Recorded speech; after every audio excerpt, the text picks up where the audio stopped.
Okay, everybody, we're going to get started here. We've got a full day today, so we'll get going pretty quickly here. I was just going to ask if a couple of people could, in the chat box, note whether or not you can hear me. It looks like I can see one person already who already said the audio is good. A couple of others, great. Okay, thanks very much. I appreciate that.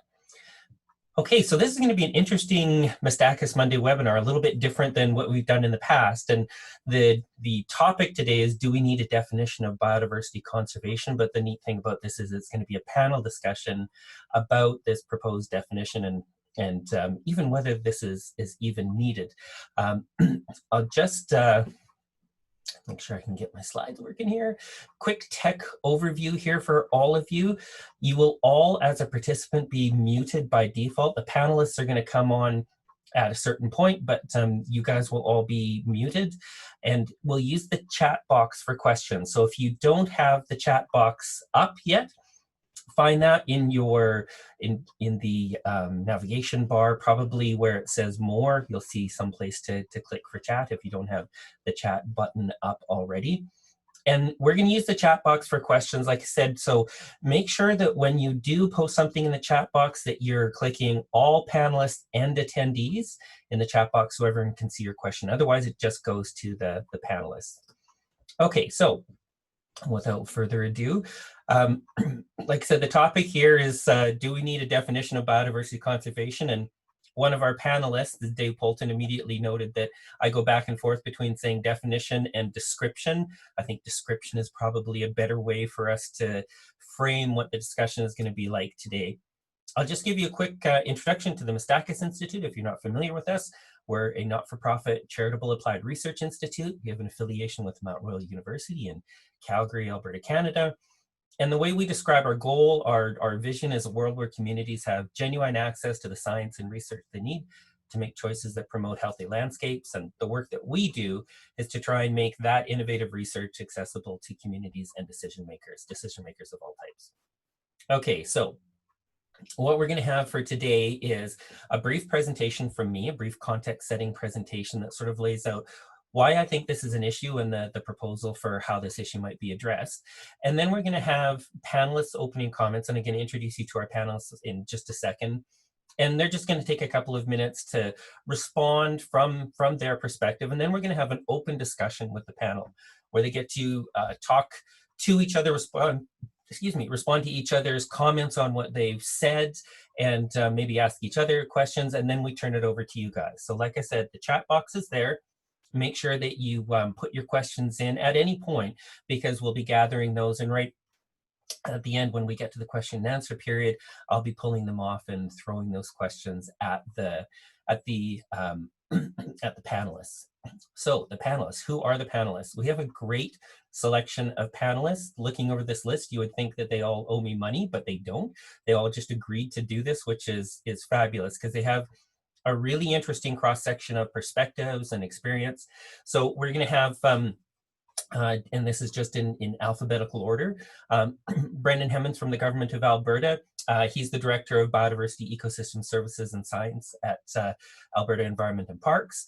Bryanne Aylward from the Nature Conservancy of Canada, and she's the Senior Director of Conservation in Alberta. Chris Manderson, who's the lead for urban conservation with the City of Calgary. Danah, who's the Executive Director of the Miistakis Institute, and also has the dubious distinction of being my boss. Dave Poulton is the Executive Director of the Alberta Land Institute, and Jason Unger is the Executive Director of the Environmental Law Center. So you can see we have a really great selection of brains to kind of put at this. And I'm actually going to cross out all of their organizations, because they're coming at this not speaking for their organization, but speaking from their knowledge base, which, like I said, is really varied and really rich. Okay, so without further ado, let's dive into this. What is biodiversity conservation? So I'm suggesting that when we try and answer this question, we either go to the mechanisms that we use in conservation. So we say, oh, it's a protected area. No, there's a legal framework. It's community action. Well, there's governance structures, science, monitoring. But my concern there is that it makes it sound like, well, biodiversity conservation is a law, is a park, is an agency, a species, a pamphlet, a water sample. It doesn't really tell us what biodiversity conservation is, what actions would constitute biodiversity conservation. So then sometimes we go the other direction and we default by just sort of simply restating what biodiversity is. And we give grand definitions of all things in life and the interconnections between them. And I think a good example of this is the Convention on Biological Diversity's definition of in situ conservation. And the Convention on Biological Diversity is a great organization, a great collective, and it creates really valuable information that we all draw from. So this is their definition of in situ conservation. It's the conservation of ecosystems and natural habitats, and the maintenance and recovery of viable populations of species in the natural surroundings, and, in the case of domesticated or cultivated species, in the surroundings where they have developed their distinctive properties. So aside from the specifics in here, which we can have discussions about, I think that the challenge here is, first of all, it violates the first law of creating a definition. You can't use the same word in the definition that you're defining. So it's sort of like saying, what is a potato? Well, it's a potatoey shaped thing with a potatoey taste. So in this case, what we end up doing is saying, well, we've got conservation just restated, and then a huge long description of what could be interpreted as a description of biodiversity. And again, we don't really have a good sense of what conservation is. Okay, so where would you need this kind of a description? Why do you think this would be an issue? I see a bunch of places where this comes up, like status assessments of how we're doing for conservation. If you don't have an understanding of this, how do you account for the work that's done? How do you account for the work that's yet to be done? A number of different programmatic options where you're judging between different things. Certification, does this certify, does this not? Funding programs, how do you choose between this project or not? And both management planning, what we should be doing, and conservation planning, what should we do next? Each of those is really challenging if you don't have, again, a sense of what do you mean when you say biodiversity conservation? What are those actions? What are those activities? So what do we already have? We've got a lot of stuff, a lot of things that help us out with this. So like I said, we've got lots of definitions of biodiversity, and I think we've got some really good ones. And the Convention on Biological Diversity, all the way down through the IUCN, through the different agencies in Canada and Alberta, we've got great definitions. We've got definitions of in situ conservation, and like I said, I think there's challenges there, but a lot of work is hung on that definition. We've got lots of good typologies of tools, and probably one of the most well-known would be the IUCN protected area categories. And then we've got monitoring and evaluation mechanisms and ways to assess outcomes, state of reports, those kinds of things. I think in terms of what we already have, one of the most interesting ones for me was the other effective area-based conservation measures, or OECMs. And I think it's important to note that this came from the Convention on Biological Diversity, but it was not originally capitalized. It wasn't a thing. It was just a description. It said, we're going to have to do this using, excuse me, protected areas, and other conservation measures that would be area-based, and we want to make sure that they're effective. So it was just other effective area-based conservation measures, but we added capitals to each of these. And the issue really came to a head for the IUCN when they were trying to define and identify what is an OECM, and what we'll often hear referred to as conserved areas now, so protected and conserved areas. But there wasn't any preconceived image of what the mechanism was behind it, for a very good reason. They knew it would be a variety of mechanisms. So the IUCN actually had to start at square one and begin to define what biodiversity conservation actually looks like. And some of their documentation is great, and I have stolen from it shamelessly to help with this proposal that we've put together here. So what are some of the examples of this dilemma that I've seen? One example, a fairly common one that's pointed at, is Banff National Park, strict protection.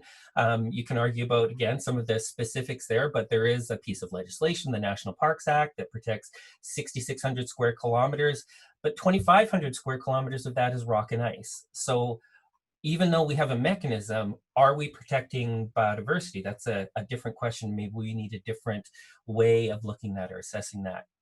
Another one is the Canadian Protected and Conserved Areas Database, or CPCAD, as it's called for short. This is something that's used with the entire national effort to try and keep track of what we have protected and conserved. The Canada, or the Pathway to Canada Target 1, that 17% target of terrestrial lands and inland waters target, uses this, and it was inherited or taken over from the Canadian Council on Ecological Areas database, known as CARTS, if you're familiar with that. But of the 22 fields there's only one that has any ecological information, and it's just biome. And you have two choices, marine or terrestrial freshwater. And the optional screening tool that you can use to assess whether a particular area should be going into the database, it focuses very heavily on governance agency, on the legal mechanism, on the governance structure, on the agency, and again, lots of references to in situ conservation in these screening tools and for the database. But again, there's nothing very robust there to tell us what we mean by conservation. Ecological Gifts Program is another example. This is the federal tax incentive program, where if you make a gift of ecologically valuable property, you can get a tax receipt for that. You get enhanced tax benefits from through the Ecological Gifts Program. And so what the Canadian Wildlife Service does is come out and do an initial ecological assessment. But when that area, which is often conserved in perpetuity, faces the inevitable changes to land use, changes to the circumstances around it, the program really struggles to assess, was there a change in biodiversity conservation? So the program can really only address a change in use, not conservation. So even if that area still conserves biodiversity, or even if it's improved in its ability to conserve biodiversity, it would be disallowed because that change in activity is just a change in use. It's a change in the mechanism. So we don't have an ability to address those, like I said, possibly even improvements in biological biodiversity conservation. Similarly, funding and certification programs, lots of land conservation metrics in these programs are around dollars and acres. And so again, metrics around sort of structures as opposed to what actually is conservation. And these programs need to identify between a couple of different, or a suite of different conservation initiatives, and how do you know which one is a better conservation initiative, a better conservation project, if you're trying to choose between a couple that you're going to fund, choose whether one becomes certified or not certified. And I just want to note the Alberta Land Trust Grant Program is actually a really good example, because they went right back to sort of base principles and saying, okay, well, if we're going to try and assess projects that come into this grant program, how will we do that? We want to know what they're doing for biodiversity conservation. Now we have to actually define in quite an extensive and robust way what these projects are doing, and each project that comes in has to assess against that. Last one I'll mention is the biodiversity management frameworks. So for each one of the regional plans in the province, there is an intention that there would be a biodiversity management framework. But there's no description. So the sample that I've got up here is the draft one that was created for the South Saskatchewan region. So speaking specifically to that, there's really no description of what biodiversity conservation actions are. So the entire framework is reduced to the valuable activity, but the limited activity of monitoring biodiversity indicators, but not suggesting any of the actions, what conservation, biodiversity conservation actions might be taken. And in fact, it only gets to that point by saying, if things get bad, if the indicators start to move beyond a certain percentage of their measurement, then something would have to be done. But there's no description of what that something would be, again, I believe, because we don't really have a good and shared sense of what we mean by biodiversity conservation. Okay, so how do I think that we could address this? Well, the proposed description, and again, I'm using the word description instead of definition, that I'm about to list here is 3 slides long. It doesn't fit easily onto a single slide. And I don't want you to get too caught up in the specifics of every single aspect here. It's more the sort of mechanism of this. And in fact, it would have to be tailored even if it was all agreed on, because that would be different in different parts of the country, different parts of the province. So the first part of it means placing restrictions on, or prescriptions for, land use and management of natural areas over the long term that, 1, protect. And I'm not going to go through all of the details here, but I'll just note them. Ecological connectivity, including wildlife movement, isolates, regional zones, important patches of terrestrial or aquatic wildlife habitat, including core habitat, seasonal ranges, areas important for species life stages, important areas of natural vegetation. So here's a good example, including native prairie. Well, that wouldn't be something that was necessarily applicable in other areas outside of Alberta, or even certain parts of Alberta, depending on how you wanted to focus this. Vulnerable, rare, or irreplaceable species in their habitat, riparian, wetland, and riverine systems, including, and again, that sublist. So the sublist becomes what can be modified, but the major headings are the same major headings no matter what. Okay, so that's the number one, protect. And that's zeroed right in on I guess, the things, the system, the elements of the system. The second part would be, again, placing restrictions on, prescriptions for, land use management of, that one was protect, or two, reduce the negative impacts of anthropogenic disturbance. So this speaks to the context around what's coming at this. And so it says that biodiversity conservation also includes those actions that are about reducing some of these threats. So buffering known areas of biological diversity, mitigating known threats to areas that are important for biological diversity, protecting evolutionary pathways in the face of climate change, sequestering carbon above or below ground using natural vegetation, and restoration, so restoring ecological structure and function to a natural state. And the reason why this one is important is because these areas may actually not be quote unquote high biodiversity value, like for example, a buffer zone. That may not be your best biodiversity value, but if you can buffer and protect the areas within that buffer, or on the other side of that buffer, then you are conserving biodiversity. Okay, so the last slide is, I think of this as the ecological legalese. So this applies to all of this, or assessing any of these. So first one is, with consideration that these restrictions are intended to conserve not just the individual elements, but the viability and persistence of the system on which the biodiversity is as a whole is dependent. So whether a given act of protection constitutes biodiversity conservation, you have to judge by the significance of its contribution to protecting the whole system. So this is to say that any one of these things has to be judged in, again, the context of that entire system. And then the second one is saying, it sort of answers the question, if I protect one blade of rough fescue grass, is that enough? And say, well, no, satisfying any one of these criteria may be sufficient. But again, whether a given act constitutes biodiversity conservation has to be judged by the significance of its contribution to protecting the entire system. So that's the base description, and I'll include in the chat box in a second the link to it's a very short report. It's a 4-page report that has all of that definition written out. So I put this to the folks that we're going to have on our panel discussion and ask them for their thoughts. And we did have one very quick introductory meeting. It was great because I was able to identify all of the people who probably will disagree with me, so I can mute their mics when they're talking. But it's interesting, like I said, very, very different perspectives that everybody is bringing to this discussion.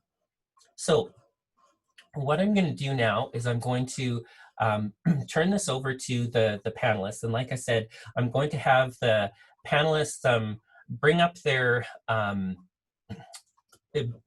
bring themselves up on their video. And then each one of them is going to take a couple of minutes. We're just going to go by alphabetical order. I think it's alphabetical order of first name. And each one of them is just going to take a couple of minutes to kind of provide a response or an initial thought before we get into the bigger overall discussion. So that will put us with, I believe, Brendan first. Now, Brendan, are you okay for video and for microphone? Are you with us? I have turned it on. Can you hear me? I can hear you. Can you see me? I can't see you. I've tried to turn this on for all panelists. Oh, everybody else can see you. I'm the only one who can't see you. Do you know why? Because I'm sharing my screen. See, my plan is working already. Yeah, thanks very much, Guy, to you and to the Miistakis Institute for enabling what I think is a fascinating discussion, and it's a topic I think about a fair bit. The more I get to know you guys, the more I only expect good things. So today, and as Guy kind of hinted, I asked the audience to let me speak as an environmental professional and forester who's worked for 3 different provincial governments and industry and a bunch of other places too. As a government official, I will endeavor to say something useful without, as is habitual for us poor bureaucrats, saying nothing at all. So from that perspective, the way I thought about this was to actually start with the definition of the word definition. And what kind of leapt out at me at that is it's an exact statement or description of the nature or scope or meaning of something. And that exact piece, that really leapt out at me. And so asking the question, do we need a definition of biodiversity conservation? To me begs the question, what is it about our current understanding that isn't exact or precise enough? To usefully kind of ponder that, I gave some thought to where our definition does not appear to be sufficient. Where are the points of current tension? And that kind of led me into a little bit of consideration over history. And I'm not going to do anyone justice in how I summarize this, but how has our understanding of conservation shifted over time? And we can take ourselves back to the turn of the 20th century when establishing, grand showpiece parks, driven by the philosophizing of railway barons and grand personalities like Teddy Roosevelt was the objective. And as we moved through the 20th century, it evolved to be attention to game species and trying to make sure there was enough game and fish and such that we hunt or take.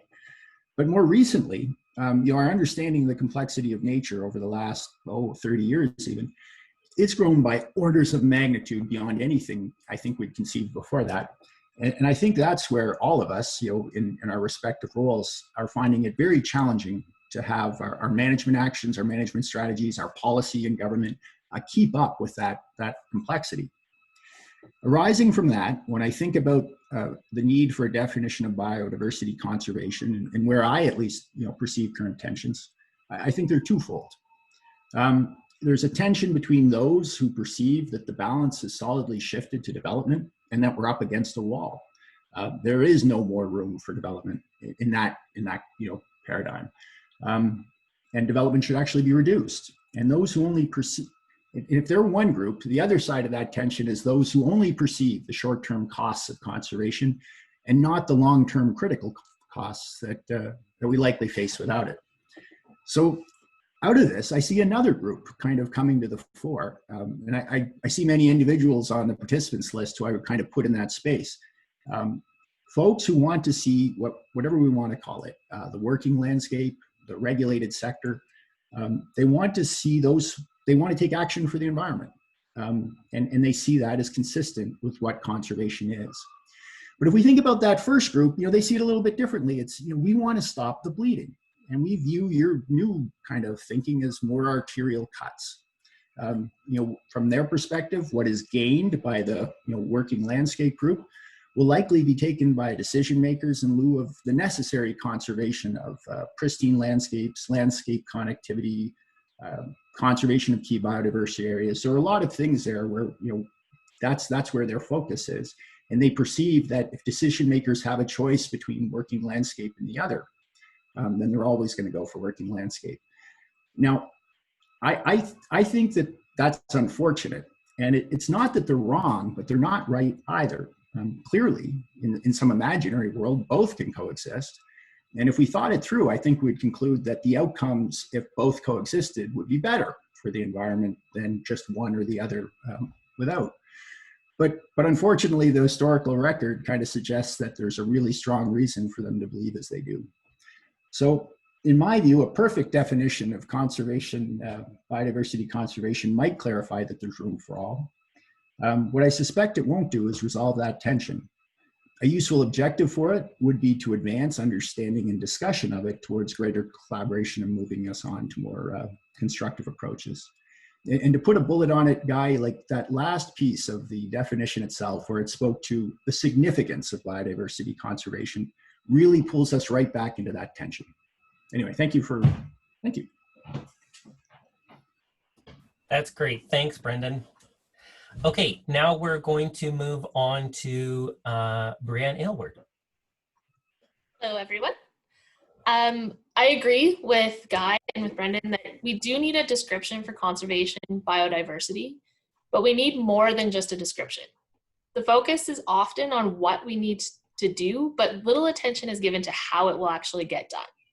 For example, we talked about protecting important habitats and ecosystems or protecting ecological connectivity, but how do we go about doing that on the ground? First, we need a solid understanding of what we're trying to protect, which we often don't have and is the basis of today's conversation. Or else our understanding is biased towards species and ecosystems that are charismatic or important to people. Conservation is often thought of as a race against time, but it doesn't matter how fast you run if you don't know where you're going. For example, we can establish new parks, but if they're established for reasons other than biodiversity conservation, we may miss a valuable opportunity. Second, we need to develop a variety of tools we can use to protect biodiversity. And this is something that Brendan touched on. One size will not fit all, and there's a need to get creative and reshape the box in which we operate. Our tools of choice should be collaborative in nature and consider more than just biodiversity conservation. We need to also protect human well-being, including the economy. And thirdly, we need to measure the effectiveness of our actions, which means developing monitoring protocols and the ability and willingness to modify or replace actions that are not achieving the desired outcome. Our approach needs to be flexible enough to accommodate natural change and not only be relevant in the short term, but also in perpetuity. Protecting biodiversity requires support from start to finish, support that doesn't fizzle out when the shine wears off. So what does this all mean? It means we have lots of high-level frameworks out there describing biodiversity conservation in a multitude of different ways. But what we're missing is the action, the how, the necessary steps to be taken, and the tools and resources to actually get the job done. Thanks, everybody, and I'm looking forward to hearing the rest of the panelists.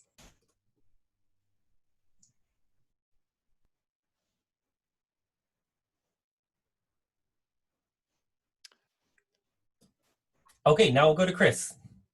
Hi, everybody. It's Chris Manderson. Both Brendan and Bryanne actually said a lot of the very things I was thinking about when I was considering the need for how one might define conservation of biodiversity. So maybe what I'll do is I'll just talk a little bit about my own perspective. Some of this comes from 20 odd years of working in how to do things like protect biodiversity within a very large urban municipality.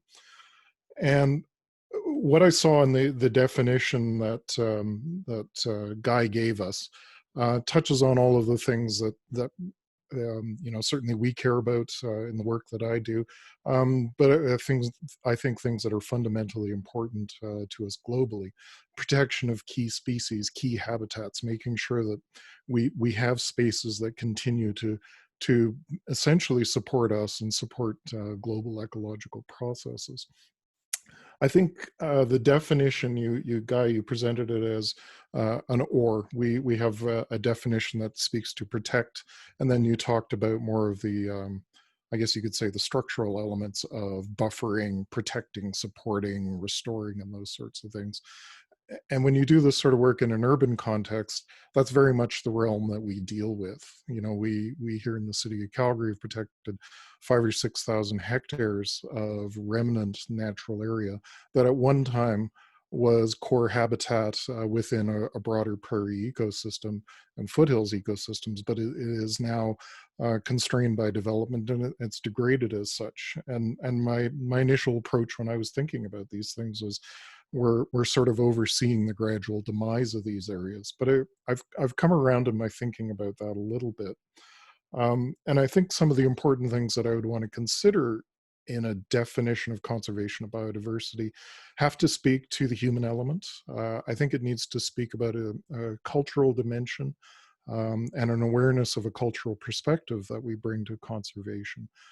And an example of that, for example, is we often, in some ways, we partition conservation of large blocks of habitat and we speak to them as being wild or relatively undisturbed, when I don't think we necessarily always recognize that there's there's been a long-standing anthropogenic influence in North America for tens of thousands of years. We put our own particular lens on what we value, and Bryanne talked about charismatic species, for example, as being one of those cases. So I think we need to bring what people see, what people perceive, and how people are connected to these spaces to talk about doing this in an effective way. And that means connection to landscapes on a number of different elements. Having nature in your backyard, I think, is a tremendously valuable way to get people to understand the need to protect larger blocks of habitat in Canada and elsewhere in the world. I think you need to think about the fact that the definition, as Guy rightly pointed out, is very command and control. It talks about legislation, it talks about tools, it talks about tallying up numbers of how much you've protected and all that sort of thing. But it should really think about how we engage with people in their landscapes and how we bring them to understand what they have in their own backyards and how important that is. It should be thinking more about outcomes and the how, and the how is very important. The outcome of what you get is important as well. I also think you need to be thinking about the future. I said a few minutes ago about overseeing the demise of some of these areas as humans encroach upon them. But I also we need to think about the renewal of these areas. And there's a ton of really interesting stuff coming out of species at risk that are re-exploiting urban environments now. And have we thought about that in the future? I think probably the flagship species for that would be the peregrine falcon, which has now become an urban bird when it was endangered 25 odd years ago. So I think there's really some room within the bones of that definition that you've put together to talk more about the human element and more about those connections and the need to think about these things locally and to do that work that connects the local to the regional and the global in terms of what we're trying to do. And I'll leave it at that. Thanks. Great, thanks, Chris. Okay, now we'll move on to Danah.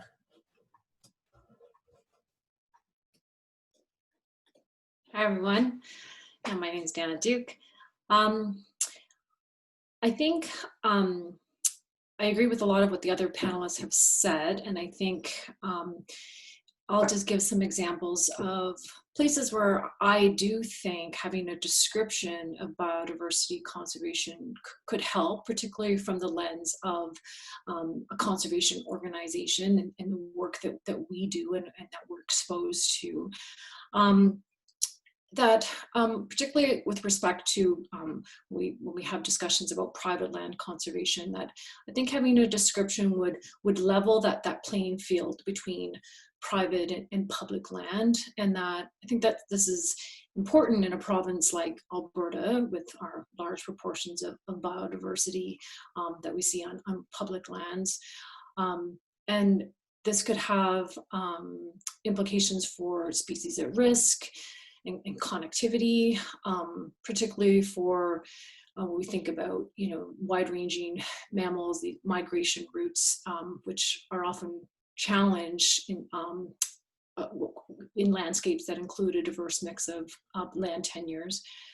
So I think also related to private land conservation and how important that is in this province, that I think a description of biodiversity conservation might allow for more flexibility and individuality in conservation easements. And that often, because as we always roll up different levels of decision making, I think we get more and more coarse, the more and more coarse descriptions and comparisons become. But having a description of this might lend that we wouldn't have to have these like cookie cutter agreements, which then would result potentially in greater participation from landowners in private land conservation. Some of the places where we've seen this is Guy mentioned this, is with funding programs, that I think a description of biodiversity conservation as a foundational piece could result in much more robust conservation outcomes if if all of those funding proposals were filtered through this description and would allow more true conservation and conservation action comparisons, that currently applications are pitted acre for acre with really little emphasis on the conservation action.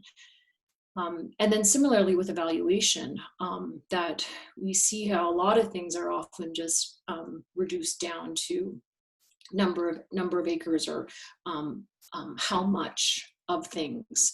And we see this with annual reporting. And I think with, again, a focus on often biodiversity metrics and not on the conservation action that's being applied. And then similar to what Chris was talking about, this might have some larger landscape impacts, particularly between urban and rural, that like Chris said, biodiversity is not just in these large contiguous areas, that it is we have a lot of biodiversity in urban landscapes, and they play a really important role in the landscape matrix. So I think it could be helpful in that regard. And then also, as Chris mentioned as well, is I think with public engagement and outreach as well, I think this could really help. I think even with just when I think about the government's recent decision about closing a number of parks in Alberta, I think even having a grounding mechanism of how that relates to biodiversity conservation, because we're talking about parks, could be really helpful in getting the public to understand why and what kind of biodiversity conservation outcome this could lend to. I do think there are challenges with this. And I was really glad to hear Bryanne's comments, because while I think that there is a benefit to having this description, I get really hung up on the how. And because I think one of the challenges is that you have getting buy-in. You need to have everyone's buy-in to this, and that you then the risk of either watering it down or it becoming so complex, because we need to be thinking about some of these things that have been mentioned, economic considerations, cultural, the human dimensions, that then it just becomes too all-encompassing. So yeah, and I think there are then the challenges to integrating this description into kind of the processes and programs. But I do think it's a really important first step that I think, like I mentioned, really just addresses that. Oh, sorry, everyone. That lack of consistency between the conservation contributions between private land and public land. Lack of consistency in access to funding and resources, and then kind of what we see right now, which I think is a real dearth in public engagement and understanding of biodiversity conservation. That's it for me. Thanks, everyone. Great, thanks, Danah. Okay, Dave Poulton next.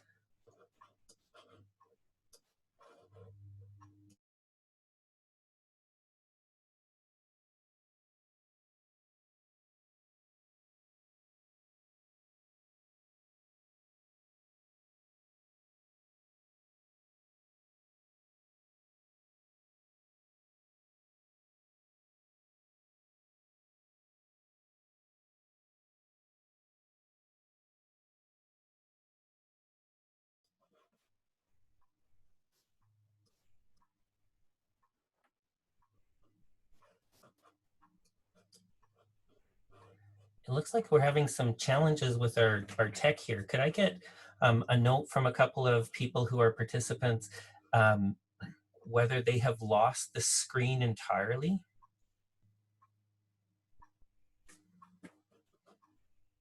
But you're still logged on. Okay.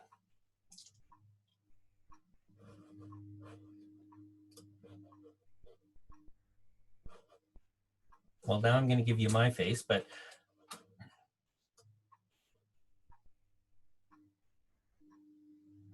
we're just, you know what, while we're trying to get this figured out, maybe what I'll ask is, Jason, if you could dive in, and we'll see if we can get Dave hooked up in just a second. Sure. Thanks very much. My name is Jason Unger, as everybody can see on the on the name there. So a lot of good discussion in my mind's all over the map a little bit, but I am of the view generally that it's what we have here isn't a failure of definition, rather it's a failure to respond to evolving knowledge and evolving knowledge value systems in and around biodiversity, as Brendan had mentioned. And that's in the face of vested interests on the landscape. So these vested interests are based in law and are given rights to have potentially discrete and cumulative impacts on biodiversity. And similarly, their activities may undermine certain conservation actions. And I think that's why we've kind of gone to the protection of acres more than biodiversity management on a broader scale. And I think that's why the discussion around things like the biodiversity management frameworks have been challenged. To deal with biodiversity conservation, I think we need a system that's responsive. Obviously, we're talking about dynamic and complex systems, which require a kind of a nimble and flexible approach to how we deal with biodiversity on the landscape. So I think of language and how it matters, and how we talk about is working landscapes. I wonder if we should be talking about landscapes that work for biodiversity outcomes, just as a refocusing of what the focus is. And so I think we're also dealing with a long kind of legal history. Brendan mentioned the history of conservation generally. And I think we're also dealing with a legal history that we have to be discussing during this same kind of deciding whether to define something. As an example, we can go to the Constitution of Canada and talk about how water rights are granted provincially, and yet fisheries are regulated federally. So fish habitat versus water diversions, we're even seeing there that there's a disconnect in our laws, and a vested property rights related to these laws is one of the challenges that I see going forward. So I think having a legal system, and it will require a reframing of how we view our legal rights in certain ways, and the economic impacts, investment impacts related to that are significant, I think, to be discussed. But I think that legal history has to be overcome, because it is kind of placing at odds biodiversity conservation with the other interests that are legally protected. So I'm not sure if a definition is, I'm one of those ones who is not sure if a definition is required, rather than we need to talk about how we reframe our mindset about how we look at interests on the landscape, how we talk about biological conservation, whether it's to a subdivision developer or to an oil and gas company or whomever, or to the energy regulator. All these types of parties, I think, are required to reframe that discussion. And so I guess I'm questioning whether the definition is the problem or if it's the solution. And I guess my answer is that there's other solutions that have to take place first. I think that's about it. Thanks. Okay, great. Thanks, Jason. We're going to try with Dave again with a slightly different approach. Dave, how are you? I'm good. Can you hear me? We can hear you and we can see you. Excellent. Okay. Well, thanks, Guy, for setting off this discussion. Thanks to Miistakis for raising, a really interesting set of issues and important ones as well. A lot of the points that I was intending to make have been covered by previous speakers, but I do have some more to offer. But before getting into those, I just want to offer a caution that this is a pretty rarefied discussion, and many of us involved in conservation work have observed that some really worthwhile initiatives get delayed for various reasons, some more substantial than others. And I would hate for this discussion or others like it to be used as a pretext for putting off necessary and important actions that could be undertaken right away or are ongoing.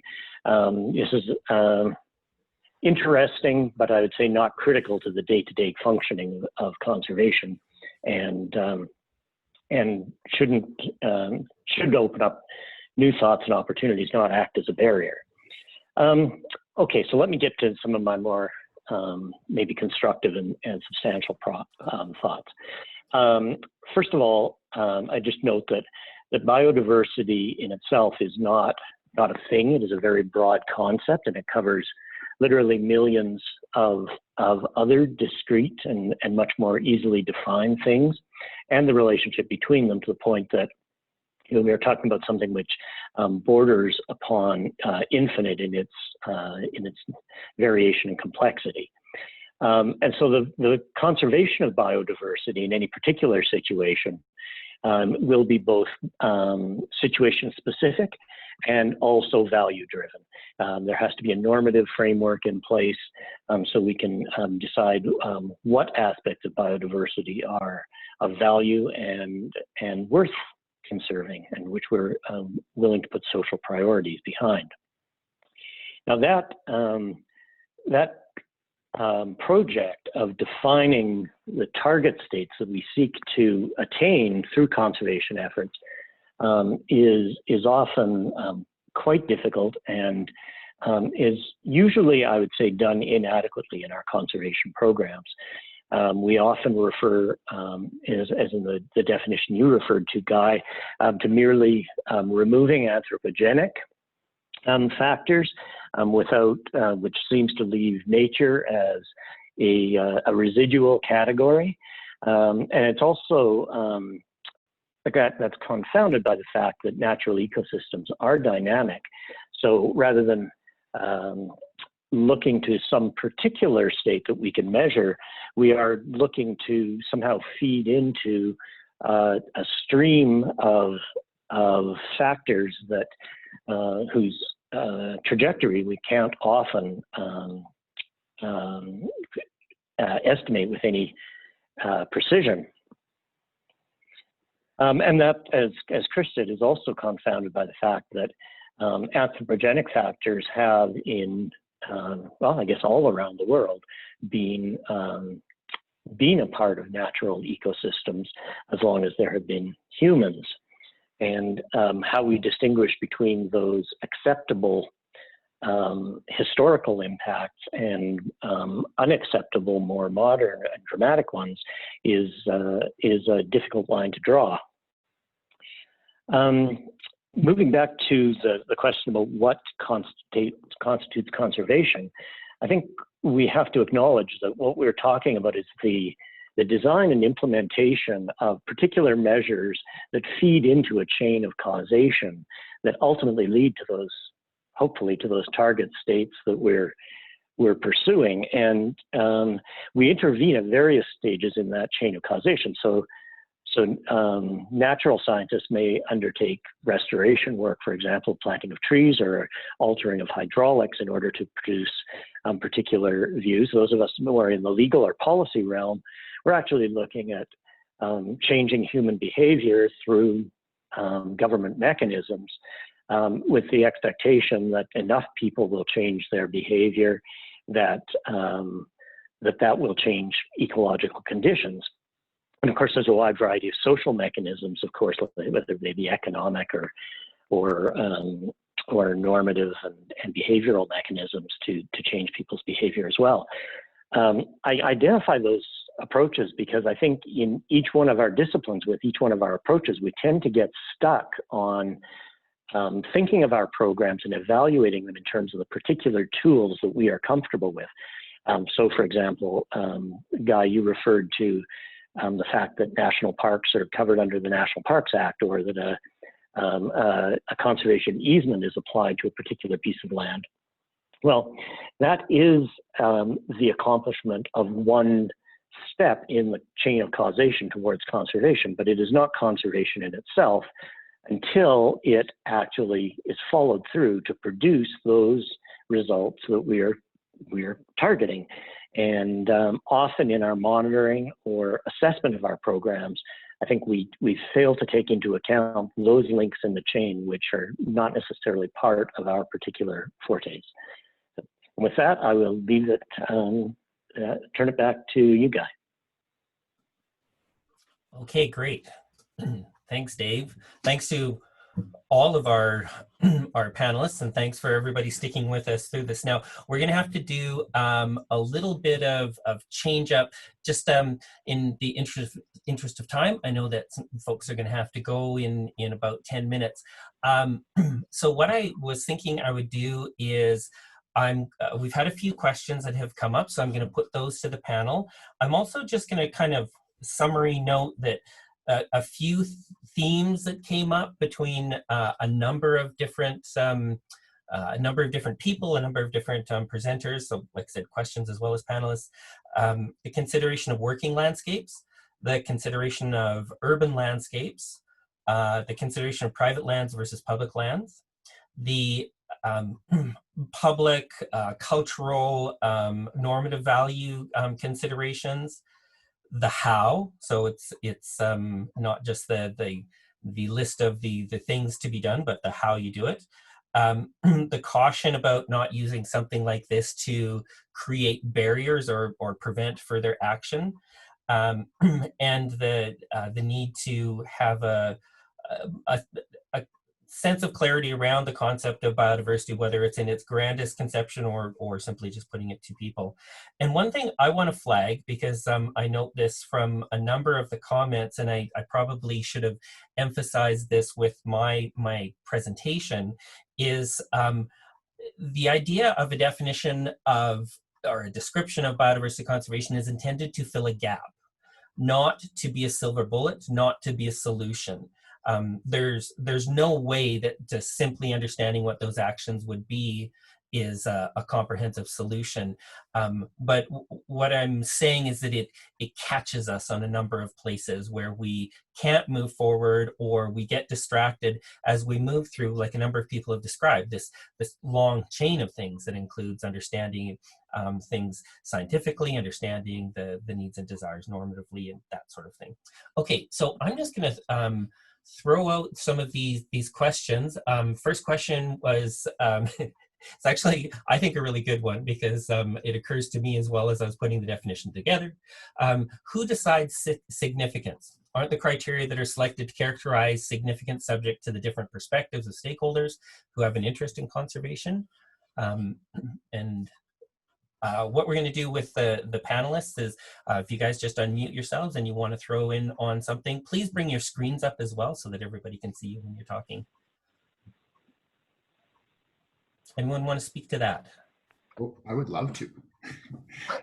Yeah, I thought it was a great question, and possibly maybe I provoked it a little bit with my last comment, but it's one of the areas of the definition as suggested where I struggle a little bit, because significance further implies enough significance, which tells me that the definition, as proposed, but Guy, I love it. Don't take us the wrong way, right? But it suggests to me that the definition is not exact. I liked Bryanne's comments regarding being driven by values and objectives. I hope I'm representing that correctly. If a particular area just happened to be in a natural state, like we just were driving along and we saw some patch of forest and nobody's touched it because it didn't have economic value and Canada's huge, we wouldn't call that conservation. But if we had established an objective for what we were trying to achieve, and we concluded that securing the permanent protection of that parcel contributed to that objective, then once we proceeded to do that, we would call it conservation, I think. That's the key for me, is the establishment of an objective and concluded that the natural state permanently contributed to that. I guess where I'm going is, for me, it's all about the objective. And if we identify an objective and the actions we're evaluating are consistent with that objective, then for me, that would be a more useful framing of conservation. Okay, Brendan. Anyone else want to throw in on that one? I'll jump in quick. I think it's a really great question, and I think it's one that often gets overlooked because it's totally true. Depending on your perspective, you're going to identify different species or different landscapes as being significant. And I think this is where it becomes extremely valuable to have a lot of different perspectives involved when we come up with definitions, whether it's for significance or for biodiversity conservation. And that way, if we're integrating those perspectives up front, we're making sure that it's not just one group's identification of what's significant, but we're actually taking into a lot of different criteria. So, you know, it's not just biologically significant, but maybe it has cultural significance or economic significance. And it's important to include all of those perspectives. So one thing that strikes me with the answers that you're giving and the way the question came up, and it actually relates to some of the other comments that were made before, is the interpretation part of this. So I went through it very, very quickly, but part of that definition was supposed to, or that description was supposed to say, you know, these would be the key headings, but then in particular circumstances, or for particular organization. Government of Alberta might do it differently from Nature Conservancy, might do it differently from City of Calgary. So maybe everybody starts with the same heading, but has different pieces underneath because of just what you said, Bryanne, and also Brendan, what you were saying about that perspective. If I yeah, go ahead. Can I jump in on there? To me, the significance question is again going back to the nimbleness or responsiveness of our system, insofar as we know something's significant when we learn it's significant. So if we're going to always learn new things about what's significant, whether it's our value systems or ecologically significant, so how do we create a system? So I guess it's just the dynamic nature of this question. And how do we get to a point where our systems in place, our governance, is able to enable that dynamic response? This is my question on that. Yep, great question. We're coming down to the last couple of minutes. One thing I'm going to do is just ask everybody here this very brief question. Panelists, I don't think we'll be able to see. Or panelists, can you see the question? Yes. Yeah, okay. But I don't think you can vote on the question. So if everybody who's involved in the webinar would take a moment to just answer that poll, that would be great. I'm just curious, you know, the response from people after watching this. While we're doing that, one of the other questions was, can someone elaborate on how this definition might be used for guidance? I think a definition is helpful, but I'd be worried about having an extremely prescriptive document that covers a very broad effort and restricts use of new scientific techniques, tools, organizations. I think this relates to what Dave was saying about not letting something like this become a barrier, become a prescriptive requirement that, you know, commandments from the mount, thou shalt, and if you're not, then it's not conservation. Anybody want to speak to that one? I see a hand from Brendan, go for it. I had a few thoughts there. I'm going to identify a situation or a discussion that's currently ongoing. So folks might be familiar with Pathway to Target 1 and the achievement of 17%. And folks may know that the federal government has made a commitment in their mandate letters to try and strive for 25% by 2025. And what folks will realize right away in setting a number like that is the quality or characteristics of what contributes to that becomes a very critical discussion. And right in that space, absolutely folks are talking about, you know, is this conservation? Is it not conservation? Is it enough conservation? So that's one area, for example, where, boy, I'd love an awesome definition to help me decide, or discern, I should say, when that is conservation and when it isn't. I'd like to come back, though, to that prescriptive piece, because I agree. And I really liked how you set it up front, Guy, that this could be, you know, this is restrictions or prescriptions, which, you know, as a forester by background, I understand as figuring out all of the actions that will produce the values and conditions that we as Albertans want. From that perspective, I was really actually surprised you put the word restriction in there. For me, a restriction is just another tool in the concept of a prescription. And so that's another place where I see an opportunity to move to focusing on the values that we're trying to achieve in objectives. Okay. I just want to share the results of the poll quickly here for those of you who are still on with us. It's, I think, an unsurprising result. I think there are a number of people who think that, yes, they see specific places where this would provide a role, others who are unclear. I actually thought there might be a higher number of people saying no, so I'm intrigued by that. So for any of our panelists who haven't had a chance to say maybe a couple of things that, not couple, one thing that they feel they want to end off with, Chris? I think what I would just say very briefly about prescription is if you become overly prescriptive, I think there's a risk of exposing yourself to loopholes. However, I think the value in a prescription perhaps is in its benefit of being able to communicate a common understanding or a common standard. And I saw one of the questions that came in as well was somebody who made a very valid point that biodiversity really doesn't mean a lot to most people.